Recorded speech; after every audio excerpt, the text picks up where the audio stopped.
Hey, this is Heidi Dawson. If you love all things health and wellness and style of any kind, hang out here with me each week. I'm obsessed with never-ending improvement, and it's all in an effort to help each one of us live a wildly successful lifestyle. Subscribe today so you don't miss a thing.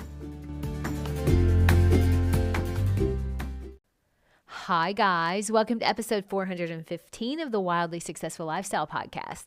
Glad to be here with you, and I hope you know that you aren't alone in this big world. There are people that feel alone a lot, and I just want you to know we all feel alone sometimes. It's perfectly normal. It sort of ebbs and flows just like anything else. Just make sure you're reaching out or connecting in whatever way you can because you're needed in this life. You're here for a reason. Never forget that. And also, thank you for choosing to be here with me. I love it, and I appreciate you.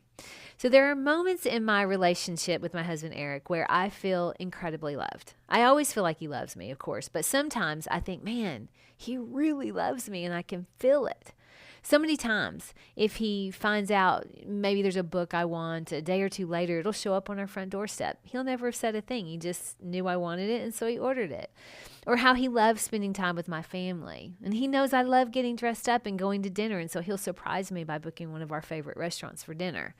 And I have a lot of allergies to certain foods, and he'll spend a lot of time reading every single label at the grocery store to make sure that something we're buying isn't going to give me a problem.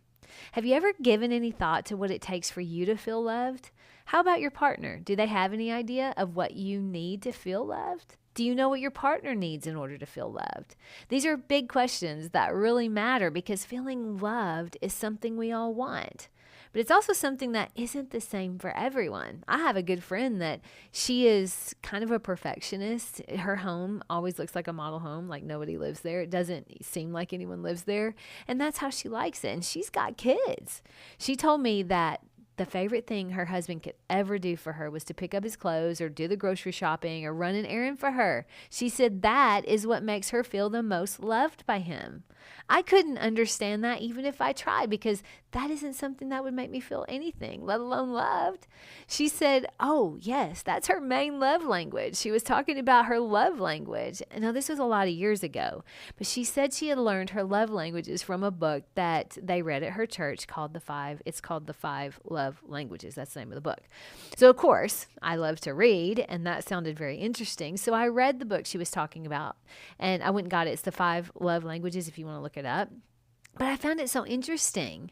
I love things that help me figure things out about why we do the things we do. And it was really helpful because it has a quiz that tells you what your love language is, the top 3. And also, just it basically tells you what makes you feel loved. Now, for me, it was quality time first, physical touch next, and then receiving gifts. Those are the things that make me feel loved. It makes it so much easier to make sure your partner feels loved when you know what their love language is. If you haven't already, take that little quiz online, and if you can, get your partner to take it too, because if both of you do it, then you can know exactly. You don't have to guess anymore. It's really interesting too and fun.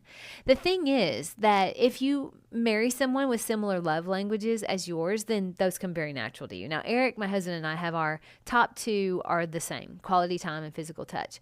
But he doesn't care at all about getting a gift, whereas that's kind of important to me. Now, his 3rd love language is words of affirmation. So we're very good about spending time together and physical touch, but it's important because that's what we both love for our top 2. But we have to kind of make a little bit of an effort when it comes to our 3rd love language. He has to put a little effort into little gifts, and I have to put a little effort into leaving him notes so he feels loved. Knowing that, though, makes it so much easier for me to always make sure he feels loved. But also letting him know what makes me feel loved is very helpful for him to know. That way, neither one of us have to play the guessing game.